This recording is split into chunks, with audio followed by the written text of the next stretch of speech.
chobaki hivi sasa ni mchezo wenyewe kwa ujumla.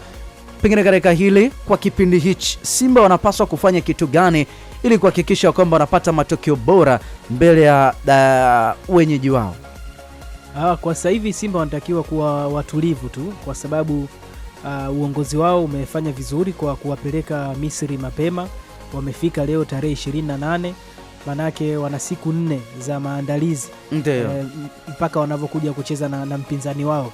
Kwa katika hizo siku 4 ni siku za kuzoea hali ya hewa, lakini pia kuwafanya wachezaji kuwa comfortable na mazingira ya Misri, na pia mwalimu inamrahisishia kazi ya kukuwa na wachezaji wake wote ambao amesafiri nao, kuendelea kutrain nao na kuhakikisha kwamba kile ambacho wamekiona kwa Al Masry, ubora, mapungufu pamoja na tabia zao wanazisoma na kuanza kuzifanyia kazi sasa hivi. Kwa hiyo ni muda wa maandalizi tu kwa sasa hivi, kimbinu pamoja na kiufundi, namna gani watakwenda kumkabili Al Masry. Kwa hiyo kwa sasa hivi ni kikubwa ndo hicho, lakini pia hata uongozi ni kupeleka utulivu kwa wachezaji, hasa kisaikolojia, kuwapa hamasa pamoja na motisha kwamba tunakwenda kucheza kwenye mchezo muhimu, mchezo wa maamuzi na mchezo mgumu ambao